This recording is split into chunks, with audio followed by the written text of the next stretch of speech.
এবং খোঁজ নিয়ে দেখুন ও জ্যোতির্ময় স্কুল অফ লতে পড়তো, ওকে সেখান থেকে কেন তাড়িয়ে দেওয়া হলো, কেন শ্যামবাজার ল কলেজে এসে ভর্তি হলো, ওর বিরুদ্ধেও তো একটা মেয়েকে গঠিত একটা অভিযোগ ছিল। এখন অবধি যে গতি প্রকৃতিতে চলছে, ওর পরিবারের লোকেরা যদি সত্যি করেন এই বিষয়গুলো না বোঝে, তাহলে তো ন্যায় বিচার খুব মুশকিল হয়ে যাবে, খুবই মুশকিল হয়ে যাবে। ওর আমি জানি না আদৌ বার কাউন্সিল এনরোল্ড কিনা, যদি এনরোল্ড থেকে থাকে ওর তো বার কাউন্সিলের লাইসেন্সটা ক্যান্সেল হবে। কীভাবে ঘটনার বিবরণ, কীভাবে রেপ হয়েছে, ওকে ফোন করলো, তারপরে কী বললো, এই প্রিভিলেজ কমিউনিকেশনগুলো বলা যায় না, আইনের স্পেসিফিক বার আছে। হিন্দু ধর্মের একজন সাধু সন্ন্যাসীকে এইভাবে অপমান হিন্দু সমাজ মেনে নেবে না। মমতা বন্দ্যোপাধ্যায় শেষের দিন ঘনিয়ে এসেছে, তাই এই ধরনের মানুষজনের উপর আক্রমণ করছে। কার্তিক মহারাজ যেতে চেয়েছিলেন, আমি এবং আমাদের অন্যান্য যারা আমাদের সিনিয়র অ্যাডভোকেট আছে, বিল্লদল ভট্টাচার্য, অন্যান্য যারা রয়েছেন আমি সবাই বলেছি যাবে না। কেন যাবেন আপনি? দাদা, নির্যাতিতার আইনজীবী অর্থাৎ অরিন্দম কাঞ্জিলাল তার নাকি রিট পিটিশনে সই করানি এমনটাই অভিযোগ। আরে ও ঢপের আইনজীবী, ও কোনোদিন কোনো কোর্টই দেখেনি, কিছু দেখেনি। ও কিছু টিউশন পড়ায়, কে পড়ে ভগবান জানে ওর কাছে, যারা পড়ায় 1-2 মাস পড়ার পরে ছেড়ে দেয়, পড়ায় কম নিয়ে গিয়ে সব রিলস বানায় ওদেরকে দিয়ে। এ শুধু এই ফেসবুকে ছবি ছাড়ার জন্য, ভিডিও ছাড়ার জন্য স্টুডেন্টদের নিয়ে এসব করে। একটা কোনো আমি কালকে এটা বলার পর থেকে প্রচুর ছেলে মেয়ে আমার সাথে যোগাযোগ করেছে, ওর প্রচুর স্টুডেন্ট যারা ওর কাছে পড়তে 1-2 মাস পরে ছেড়ে, সবাই বলেছে যে এর মতন বাজে লোক হয় না। এবং খোঁজ নিয়ে দেখুন ও জ্যোতির্ময় স্কুল অফ লতে পড়তো, ওকে সেখান থেকে কেন তাড়িয়ে দেওয়া হলো, কেন শ্যামবাজার ল কলেজে এসে ভর্তি হলো, ওর বিরুদ্ধেও তো একটা মেয়েকে গঠিত একটা অভিযোগ ছিল। বড় বড় কথা বলছে, আমি তো বলছি তৃণমূলকে ইমপ্লান্ট করে রেখেছে গোটা ঘটনাটাকে গুলিয়ে দেওয়ার জন্য। কিন্তু দাদা, সেই জায়গায় নির্যাতিতার বাবা তিনিও বলছেন যে পুলিশ এবং মহিলা কমিশনের উপর তার সম্পূর্ণ আস্থা আছে। যতদূর শুনেছি নির্যাতিতার বাবা একজন তৃণমূলের সমর্থক, তাতে কোনো অন্যায় নেই। কিন্তু তার যদি মেয়ের সম্ভ্রম বা এই মান সম্মানটাকে তিনি যদি আপোষ করতে চান, কম্প্রোমাইজ করতে চান তার সাথে, সেটা সম্পূর্ণ তার বিষয়। কিন্তু একজন বাবা হিসাবে তিনি ভালো দৃষ্টান্ত সেট করবেন। তৃণমূলের ফাঁদে যদি তিনি পা দেন, তাহলে নিজের সর্বনাশ নিজে করবেন। অভয়ার পরিবারের আমাদের অতীতে অভিজ্ঞতা আছে। ওই পরিবারও প্রথম দিকে তৃণমূলের কয়েকজন আশপাশের বাড়ির লোকজন খুব নিজের বলে বিশ্বাস করেছিল, সেই বিশ্বাসের মাসুল আজও সেই পরিবারকে গুনতে হচ্ছে, তার বাবা মাকে আজও গুনতে হচ্ছে। এরা অভয়ার ঘটনা থেকে এদের যেন শিক্ষা নেয় এরা। দাদা, আরজি করার সময় আমরা যে চিত্র দেখতে পেয়েছিলাম, সেটা কি আবারও এখানে পুনরাবৃত্তি হবে বলে মনে হচ্ছে? না, এইটা এখন অবধি যে গতি প্রকৃতিতে চলছে, ওর পরিবারের লোকেরা যদি সত্যি করেন এই বিষয়গুলো না বোঝে, তাহলে তো ন্যায় বিচার খুব মুশকিল হয়ে যাবে, খুবই মুশকিল হয়ে যাবে। কিন্তু নির্যাতিতার আইনজীবী স্পষ্টত বলছেন যে আরজি করার পুনরাবৃত্তি হবে না, বিচার তিনি আনবেই। তোর ও কি জানবে? ও আইনে কোনোদিন একটা কোর্টে দাঁড়িয়ে মাই লর্ড কথাটা উচ্চারণ করেছে বা ইওর অনার কথাটা উচ্চারণ করেছে? কোনোদিন কোথাও কোনোদিন কিচ্ছু করেনি, হঠাৎ করে আইনজীবী হয়ে গেল। আইনজীবী হলেও জানে না যে ক্লায়েন্টের সাথে প্রিভিলেজ কমিউনিকেশন বাইরে ডিসক্লোজ করতে নেই। এটার জন্য তোর বার কাউন্সিলের লাইসেন্স ক্যান্সেল হওয়া উচিত। ও যদি এনরোলমেন্ট থেকে থাকে, ওর আমি জানি না আদৌ বার কাউন্সিল এনরোল্ড কিনা, যদি এনরোল্ড থেকে থাকে ওর তো বার কাউন্সিলের লাইসেন্সটা ক্যান্সেল হবে। কীভাবে ঘটনার বিবরণ, কীভাবে রেপ হয়েছে, ওকে ফোন করলো, তারপরে কী বললো, এই প্রিভিলেজ কমিউনিকেশনগুলো বলা যায় না, আইনের স্পেসিফিক বার আছে।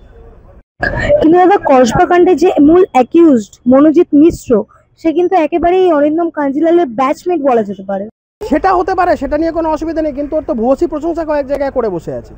এবারে একে ইমপ্লান্ট করার কারণটা কী জন্য করেছে, এটা তো মারাত্মক একটা সন্দেহের বিষয় হয়ে যাচ্ছে। এই বিষয়টা যদি ওর বাড়ির লোক এখনও না বোঝে, আমার মনে হয়, দেখো বাড়ির লোকের বোঝার ব্যাপারটা হচ্ছে অন্য জায়গাটা। এ ওর উকিলও হিসাবে সওয়ালও করছে না, কিছুই করছে না, এ শুধু পাবলিসিটি কিনছে, যাতে এসব করে যাতে পড়ানোর ব্যবসাগুলোর ভালো করে চলে, আরও 2-4টা স্টুডেন্ট জোটে, এর বাইরে কিছু না। কিন্তু পরিবারের বোঝা উচিত যে সম্পূর্ণ তৃণমূল একটা চক্রব্যূহ তৈরি করেছে, পরিবার এই চক্রব্যূহের মধ্যে যেন না পড়ে যায়।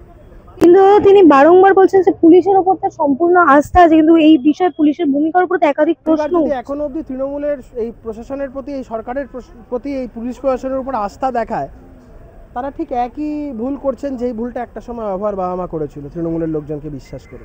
যাও এখন গিয়ে জিজ্ঞাসা করো, ওর পরিবারের লোক বলবো ওটা সব থেকে বড় ভুল করেছি আমরা সেই সময়। কিন্তু পুলিশ মন্ত্রী তো মুখ্যমন্ত্রী কিন্তু এখনো চুপ। মুখ্যমন্ত্রীর কথা ছেড়ে দাও, মুখ্যমন্ত্রী অব্দি যেতে, রাজ্যের শিক্ষামন্ত্রী কি বলছে? শিক্ষাঙ্গনে এত বড় ঘটনা ঘটে যাচ্ছে, ভাইপোর নির্দেশে সব চুপ, আর মুখ্যমন্ত্রী কোন মুখে কথা বলবে? আর কিছু বলার মুখ আছে নাকি? দাদা, অন্যদিকে আইপ্যাকের পক্ষ থেকে যে মিথ্যে অভিযোগ করানো হয়েছে কার্তিক মহারাজের বিরুদ্ধে, কি বলবেন সে বিষয়ে? একটা মিথ্যা অভিযোগ, মহিলাটি পরবর্তীকালে তার ভিডিওতেই সমস্ত কিছু এস্টাবলিশড হয়ে যাচ্ছে। কীভাবে তৃণমূল দল একজন এতদিন রাজনৈতিক কর্মী বলো, বিচারপতিদের বলো, এইসবগুলো করেছে, এখন সাধু সন্ন্যাসীদের পর্যন্ত এরা ছাড়ছেন। একজন সন্ন্যাসী মানুষ যে কিনা একটা কাজই করছে, হিন্দুদের জাগরণের কাজ করাচ্ছে, জায়গায় জায়গায় গিয়ে হিন্দুদের বলছে যে তোমরা সবাই ঐক্যবদ্ধ হও, তোমরা চোখ খুলে দেখো বাংলায় কি ঘটছে।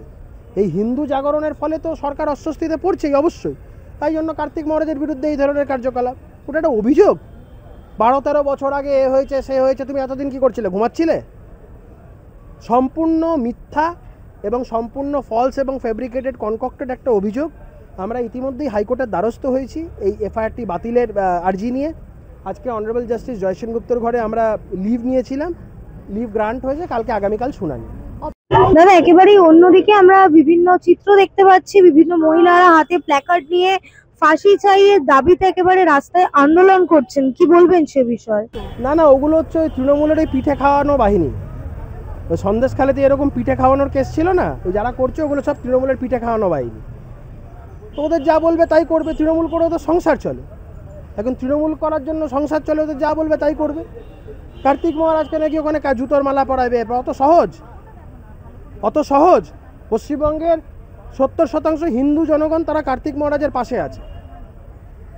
হিন্দু ধর্মের একজন সাধু সন্ন্যাসীকে এইভাবে অপমান হিন্দু সমাজ মেনে নেবে না। মমতা বন্দ্যোপাধ্যায় শেষের দিন ঘনিয়ে এসেছে, তাই এই ধরনের মানুষজনের উপর আক্রমণ করছে। দাদা একেবারেই আজকে তো কার্তিক মহারাজকে থানায় হাজিরা দেওয়ার কথা বলা হয়েছিল, কিন্তু উনি যান। আমি তো ওনাকে বলেছি আপনি যাবেন না।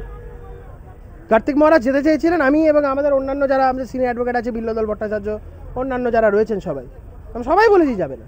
কেন যাবেন আপনি? একটা মিথ্যা মামলার জন্য আপনাকে থানায় নিয়ে গিয়ে হেনস্থা করবে আর আপনাকে যেতে হবে? যেভাবে পঙ্কজ দত্তকে আমরা জানি না কী করেছিল, সেই পঙ্কজ দত্তর ঘটনা আবার ঘটাবে আপনার সাথে? আমরা পঙ্কজ দত্তকে হারিয়েছি, আমরা কার্তিক মহারাজকে হারাতে পারবো না। উনিও প্রায় একটা 70 ঊর্ধ্ব বয়সের একটা লোক কার্তিক মহারাজ, ওনাকে এই জিনিস করাবে? দাদা একেবারেই শেষ প্রশ্ন, কার্তিক মহারাজ তো কোনো রাজনৈতিক ব্যক্তিত্ব না, দাদা তাকে এতটা ভয় পাওয়ার কারণটা কি? কার্তিক মহারাজ যে কাজটা করছেন তার জন্য মমতা বন্দ্যোপাধ্যায় বুঝতে পারছেন যে 70% জনগণ পশ্চিমবঙ্গ ঐক্যবদ্ধ হচ্ছেন। যে 30%কে নিয়ে এতদিন 70%র মাথায় ওঠে নাচানাচি করাচ্ছেন, আর কোরিওগ্রাফারের নাম হচ্ছে মমতা বন্দ্যোপাধ্যায়, এই কোরিওগ্রাফারও যাবে আর যারা নাচছে তারাও যাবে।